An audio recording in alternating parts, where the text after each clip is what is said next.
आज के press conference में हमारे साथ उड़ीसा के वरिष्ठ नेता सांसद सप्तगिरी उल्लाका जी हैं। वो वर्तमान में अध्यक्ष भी हैं ग्रामीण विकास का और पंचायती राज का, और साथ में हमारे मीडिया डिपार्टमेंट के संजीव भाई। आज के प्रेस कॉन्फ्रेंस दो हिस्से में है। संक्षेप में मैं बताऊंगा कि उड़ीसा में जो क्या हो रहा है, और फिर विस्तार में सप्तगिरी जी आपको बताएंगे। हर एक प्रेस कॉन्फ्रेंस में हमारी उम्मीद हमेशा रहती है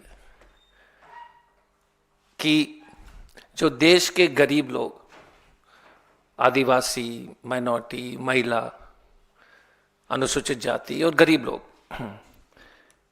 उनके साथ जिस तरह से पिछले 10 साल से उनके ऊपर जो अत्याचार हो रहे हैं, उनकी बातें आपके सामने पेश करने के हम लोग हमेशा प्रयास करते हैं।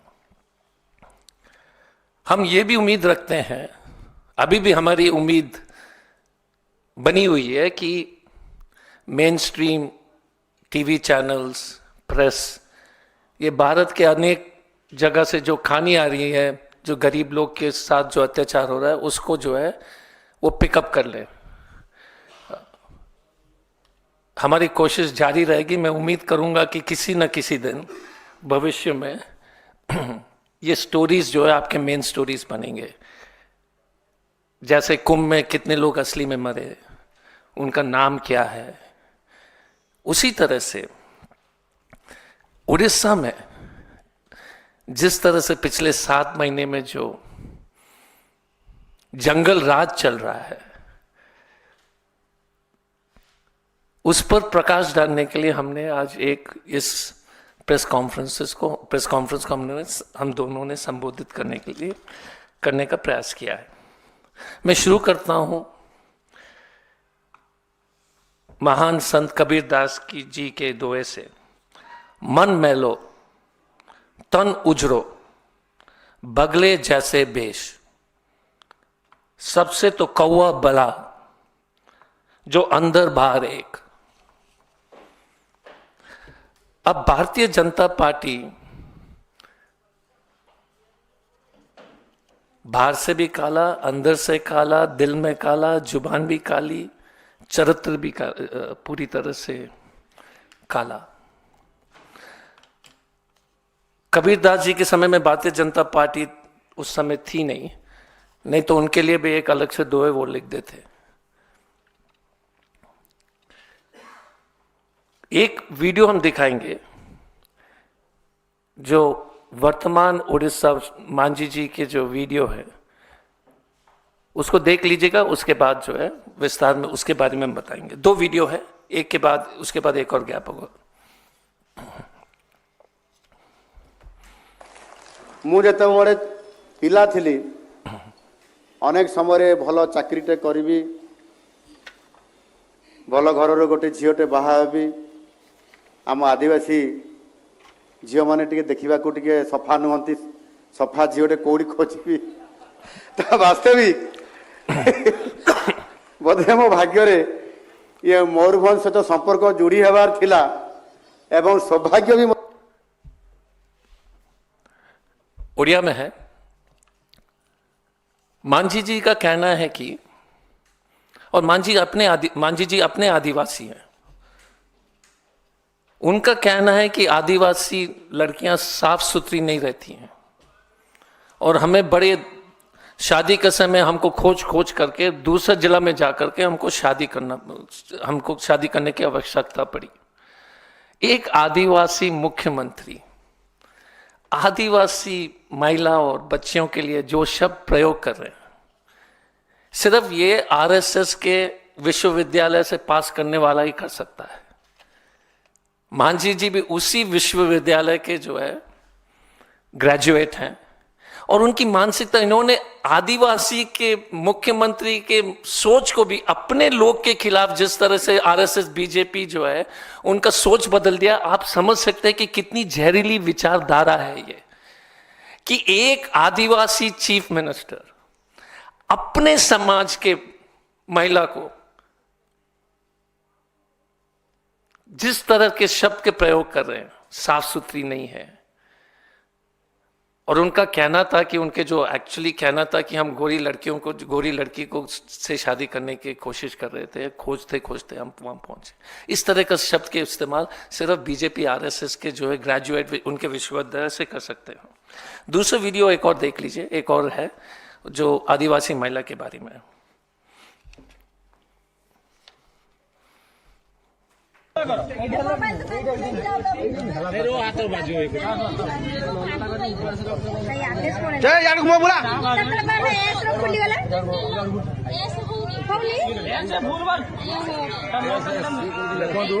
ନୀଳଗିରି ଦେବସେନା ଆଜି ଆସିକି ଏଇ ଜାଗାରେ ପହଞ୍ଚିଛି। ଏଇମାନେ ସବୁ ଧର୍ମାନ୍ତୀକରଣ କରୁଛନ୍ତି। ଆମେ ଦିନରେ 24 ଘଣ୍ଟା ଆମ ରକ୍ତକୁ ପାଣି କରିକି ଉପାସ ଭୋକରେ ଆମେ ଆଜି ଧର୍ମକୁ थैंक यू। ये वीडियो है क्रिसमस के समय, क्रिसमस मनाते समय 2 आदिवासी महिला को पेड़ से बांध करके उनको मारा। भाजपा के लोग, उनके फोटो भी मैं दिखाना चाहता हूं। ये व्यक्ति है, पहचान लीजिए, टिपिकल बीजेपी लोग है, बेमतलब का गुस्साया हुआ, पूरे दुनिया से नफरत करने का बकवास।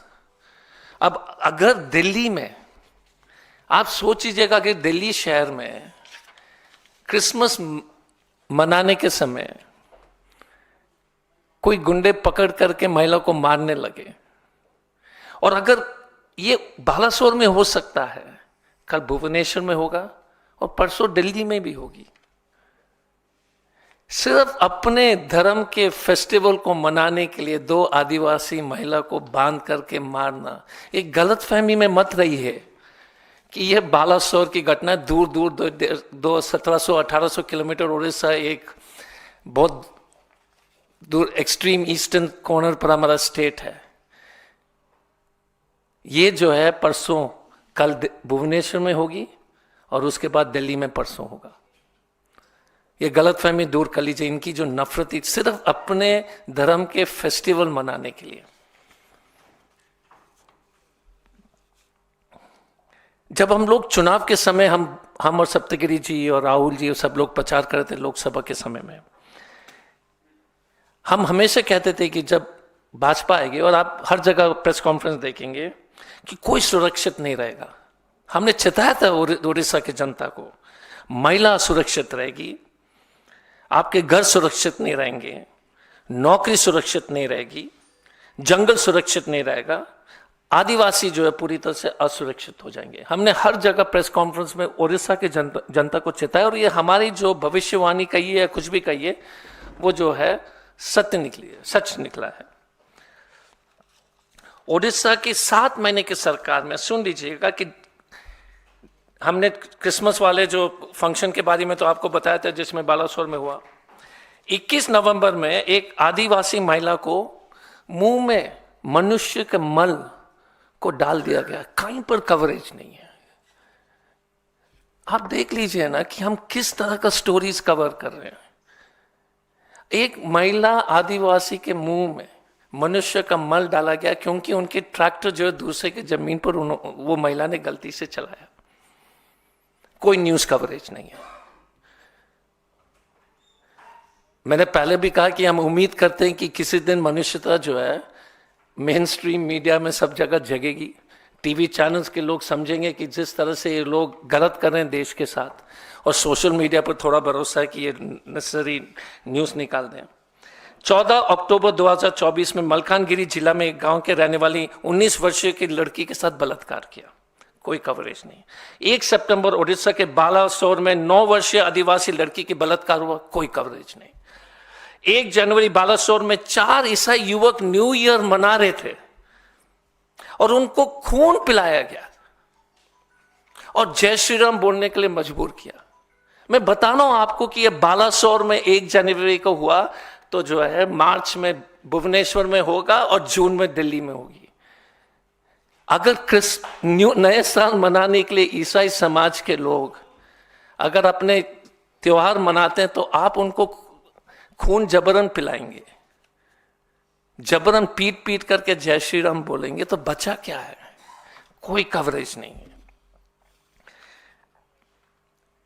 26 जनवरी बड़ुआबाल गांव में 8 दलित परिवार के घर में बीजेपी गुंडे ने जला दिया। 8 दलित परिवार का घर जलाना। और मैं एक ही चीज कहना चाहूंगा, जब हम भारतीय पुलिस सेवा में सेवा कर रहे थे, जब हम नौकरी कर रहे थे, तो ये राष्ट्रीय न्यूज हुआ करता था।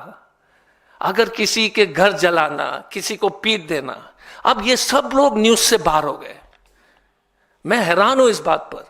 हम अपने समय के नौकरी को 20-25 साल पहले हम देखते थे कि थोड़े से अगर दलित के घर जला दिया, किसी के घर जला दिया, तो हेडलाइंस था, नेशनल न्यूज था।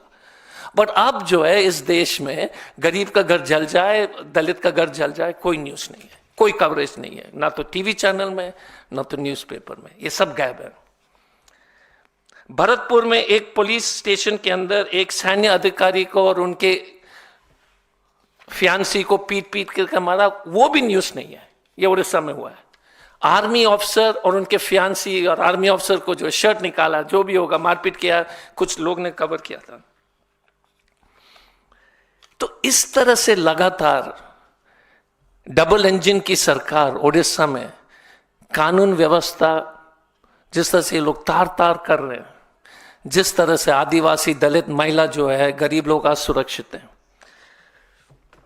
उसके विस्तार में हमारे साथी उड़ीसा के सांसद और छोटे भाई सप्तगिरी जी और आपको जो विस्तार में बताएंगे। मैं अनुरोध करूंगा कि हमारे छोटे भाई सप्तगिरी जी आपको संबोधित करें।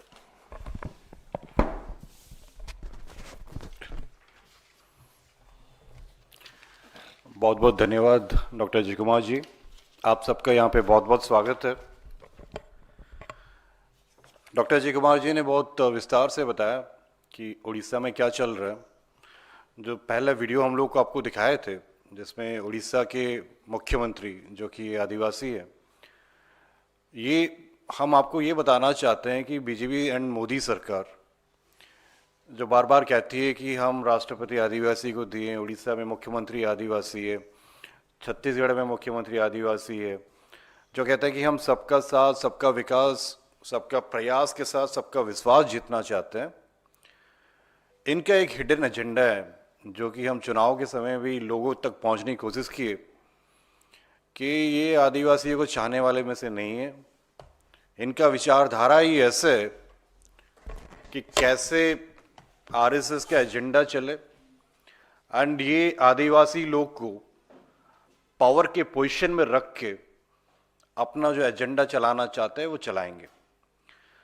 श्री मोहन चरण मांझी जी, मुझे बड़ी दुख के साथ कहना पड़ रहा है कि जब वो मुख्यमंत्री बने थे, हम देखना चाहते थे कि आदिवासी मुख्यमंत्री, तो उड़ीसा जैसे राज्य जहाँ पे 22% आदिवासी है, ये उम्मीद भी थी जब महामहिम राष्ट्रपति श्रीमती द्रौपदी मुर्मू भी राष्ट्रपति बने थे।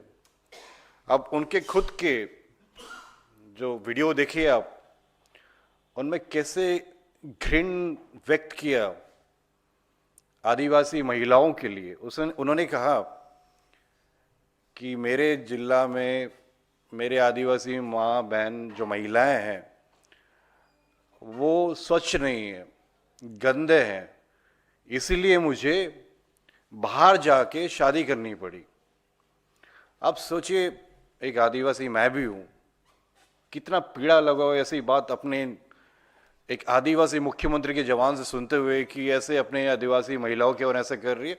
लेकिन हम इसमें कोई सरप्राइज होने की बात नहीं, कि आरएसएस का एजेंडा ही यही है। वो हमेशा से बोलते आ रहे हैं कि आदिवासी आदिवासी नहीं, आप लोग वनवासी हो। उनका मन में ये है कि आदिवासी लोग डर्टी हैं, काले हैं, उनका विचारधारा ही ऐसे है। एंड बार बार हम ये लड़ाई लड़ते आ रहे हैं कि हम आदिवासी है, मूलवासी है, लेकिन ये हमें हमेशा वनवासी बोलना चाहते हैं, जो कि निकल के आ गया। एंड ये माननीय मुख्यमंत्री जो है, आपको याद रहेगा जब दारा सिंह का नाम सुने होंगे, जो ग्राहम स्टेनिस के मर्डरर हैं, उनको रिहा करने के लिए धरना में बैठे थे जब ये विधायक थे। आप सबको मैं डिटेल में नहीं बताना चाहता ग्राहम स्टेनिस का मर्डर किसने किया, क्या हुआ, एजेंडा क्या है, ये सब जुड़ा हुआ है। जब आप बहुत देर तक ट्रेनिंग लेते हो आरएसएस का, तो आपको सब कॉन्शियसली ऐसे एक पब्लिक मीटिंग में ऐसे उन्होंने वक्तव्य दिया। इसमें मेन समस्या ये नहीं कि उनकी जबान स्लिप कर गई है समथिंग लाइक दैट। आप देखोगे चुनाव के बाद 7 महीने से क्या देख रहे हो, दूसरा वीडियो देखिए, 3 महिलाएं क्रिश्चियन आदिवासी, वो लोग क्रिसमस मनाने जा रहे थे, तो इनके आरएसएस के बंदे, भाजपा के बंदे उन महिलाओं को पेट में बांध के उनके मुंह में केक फेंक दिया, उनको बोला कि जय श्री राम का स्लोगन बोलो। इस टाइप की घटनाएं एक के बाद एक होते जा रहा है। इसका जो पृष्ठभूमि है, मेनली उड़ीसा एक खनिज बाहुल एरिया है, माइंस एरिया है, आदिवासी लोग का रहन सहन माइंस में होता है। इनका एजेंडा ही डिफरेंट है। इनका एजेंडा वही है कि हमें आदिवासी लोग को वनवासी कह के कैसे ये माइनिंग का ऑक्शन, एक एक करके auction, sir MMDR act change कर दिए, माइनिंग एक्ट चेंज कर दिए, ऑक्शन हो गए, एंड जो एमडीओ से उनको बोले कि जो पब्लिक हियरिंग का काम आपके ऊपर है, डिस्प्लेसमेंट का रिहैबिलिटेशन का काम आपके ऊपर है, ये सब लिंक्ड है। एंड ये कुछ और चीज़ है, जैसे गंधमर्दन हिल्स है, जैसे नीलगिरी पहाड़ था वैसे गंधमर्दन पहाड़ है जिसको आदिवासी लोग पूजा करते हैं। अभी हम सुने कि गंधमर्दन पहाड़ के आसपास एक निजी कंपनी ने हजारों एकड़ जमीन खरीद के वहाँ पे एफोरेस्टेशन जो कांपा में होता है वो प्लांटेशन कर रही है। ये एजेंडा क्या है? हमें सुनने में आ रहा है कि नीलगिरी में भी वो लोग आग डालते हुए हैं, जो प्राइवेटाइजेशन का एजेंडा है। ये सब चीज एक एक करके लिंक्ड हो रहा है। एंड 2 बहुत प्रमुख चीजें, एक पोलावरम डैम प्रोजेक्ट है जिसमें केंद्र सरकार ने नेशनल प्रोजेक्ट स्टेटस दिया है। उसमें अभी उनका जो आंध्र के सीएम है वो आके डिमांड करते हैं पोलावरम प्रोजेक्ट। बट आपको पता है हकीकत क्या है? अगर पोलावरम प्रोजेक्ट निर्माण होगा, ओडिशा के मालकानगिरी के 122 गांव सबमर्ज होंगे, सारे के सारे आदिवासी। एंड ये आप चेन देखिए, आदिवासी को मुख्यमंत्री बना दिए जो आरएसएस विचारधारा के, पोलावरम के बारे में एक वोट नहीं बोल रहे हो, एक शब्द नहीं निकाल रहे कि पोलावरम होगा तो उड़ीसा के आदिवासी लोग डूबेंगे करके। महानदी का इशू है, छत्तीसगढ़ में भी भाजपा का सरकार, उड़ीसा में भी भाजपा का सरकार। वाटर ट्रिब्यूनल बॉडी क्यों नहीं समाधान करते? अगर महानदी का पानी उड़ीसा में आएगा, यही आदिवासी लोग हैं जो वेस्टर्न उड़ीसा के हैं, ये लोग ही खेती बाड़ी करते हैं, लेकिन हमारे मुख्यमंत्री उफ तक नहीं करते हैं। ट्राइबल सब प्लान हो, डिस्ट्रिक्ट मिनरल फंड हो, पैसा हो, ये सब एक एक करके आप देखोगे कैसे धीरे धीरे करके इसको सिस्टमैटिकली डैमेज करते आ रहे हैं। एंड ये जो षड्यंत्र है, एंड मुझे लगता है कि हम सबको इसके बारे में जागृत रहना चाहिए। हम कड़ी निंदा करते हैं जो आदिवासी मुख्यमंत्री खुद आदिवासी महिलाओं के बारे में ऐसे वक्तव्य दिए। हम चाहते हैं कि वो माफी मांगे। उड़ीसा के 22% आदिवासी हैं, तमाम उड़ीसा के जितने सारे लोग हैं सबको वो माफी मांगे। एंड जो अपना भूल किए हैं उसके लिए वो सबके सामने आके बोल दे कि नहीं हमसे गलती हो गई है, हमें किसी ने दबाव दिया था इसलिए हम लोग ऐसे बात किए हैं। एंड जो ये भाजपा सरकार को चुनाव में जिता के उड़ीसा की जनता ने भेजा है, हम चाहते हैं कि आदिवासियों के हित के लिए, वो आदिवासियों के स्वार्थ के लिए खड़े हो, 2 लफ्ज बोले। खाली ऐसे नहीं कि हम मुख्यमंत्री बन गए तो सब काम खत्म हो गया। जो उड़ीसा के आदिवासी हित के लिए जो डिस्प्लेसमेंट का समस्या है, जो महानदी का समस्या है, पोलावरम का समस्या है, जो आदिवासियों के ऊपर अत्याचार होते जा रहे हैं लगातार, जो डॉक्टर अजय कुमार ने बोला कि चुनाव के बाद से एक के बाद एक ये बढ़ते जा रहे हैं, इसको कम करने के लिए उनको प्रयास करना चाहिए।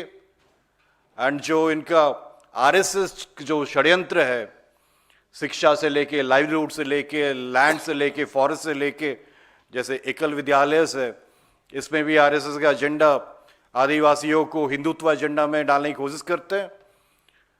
लेकिन अगर आदिवासी क्रिश्चियन है या फिर दूसरे धर्म को पालन करते हैं तो उनको बोलते हैं नहीं, उनको वापस घर वापसी करना है। लेकिन अगर कोई सरना धर्म आदिवासी पालन करते हैं तो उनको हिंदुत्व एजेंडा में लाने के लिए ये कर रहे हैं। एंड ये एक लंबी सोची प्लान है। धीरे धीरे करके एग्जीक्यूट कर रहे हैं। एंड ये आपसे को बताना चाहते हैं कि ये लड़ाई हम सड़क से लेके विधानसभा से लेके लोकसभा तक लड़ेंगे। एंड इनका जो एजेंडा है, हिडन एजेंडा, जो जन संपत्ति हम लोग का छीन के अपने पूंजीपति दोस्तों को देना चाहते हैं, ये होने नहीं देंगे, उनका एजेंडा चलने नहीं देंगे। एंड माननीय मुख्यमंत्री श्री मोहन चरण मांझी को उड़ीसा की 4.5 करोड़ जनता के सामने माफी मांगना पड़ेगा। यही बोल के मैं अपना यहीं पे समाप्त करता हूँ। आप लोगों का कोई प्रश्न होगा तो हम लोग इसका करेंगे। कोई क्वेश्चन?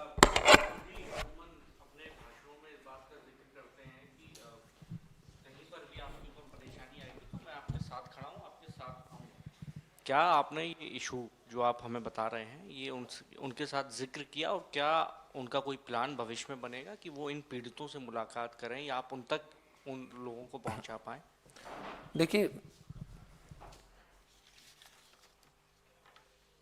जिस तरह से आदिवासी हो, अनुसूचित जाति हो, महिला हो, गरीब लोग हो, पिछड़ा वर्ग के कोई भी हो, माइनॉरिटीज,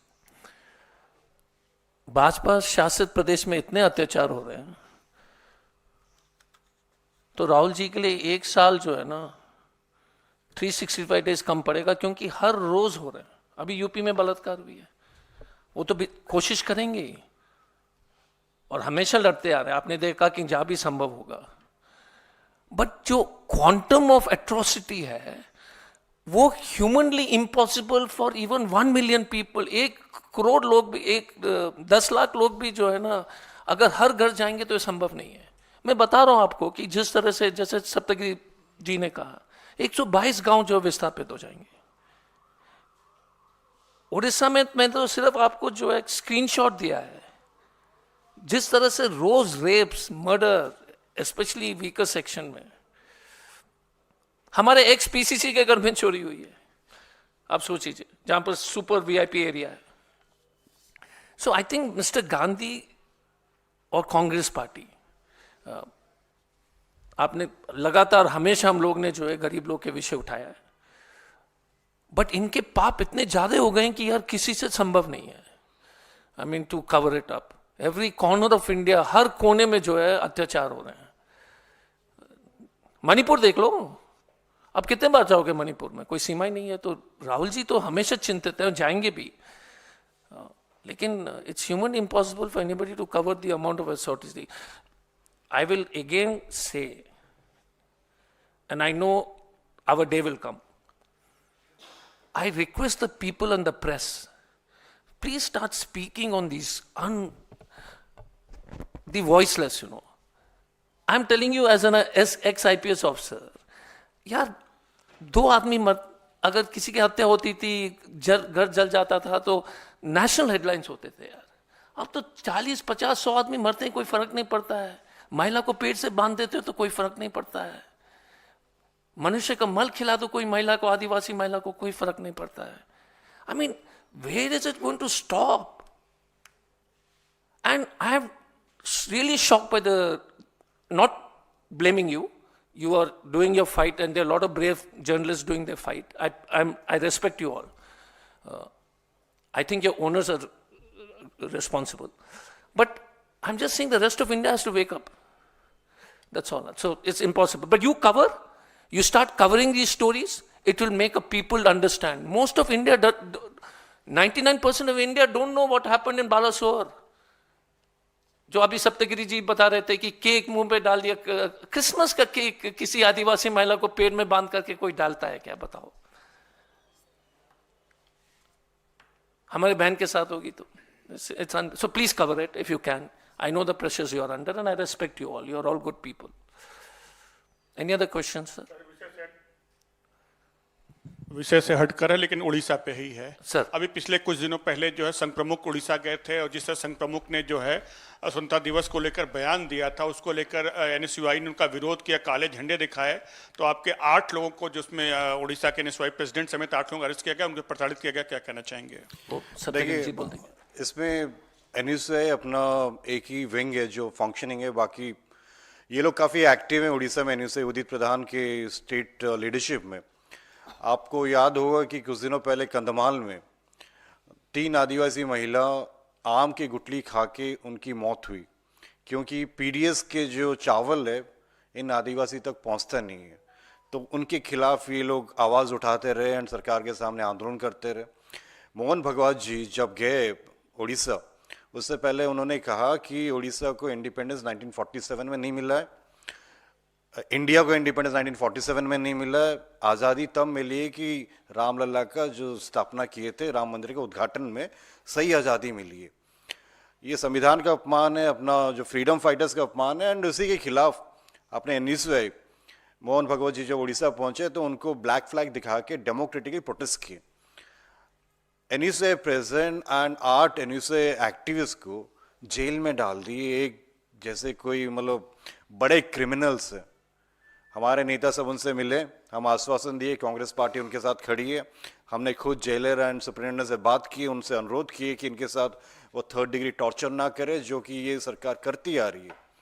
ऐसे कोई अगर डेमोक्रेटिकली प्रोटेस्ट करते तो आप लोग क्या जेल में डालते हो? ये लोग क्या क्रिमिनल्स है? ये लोग स्टूडेंट्स है।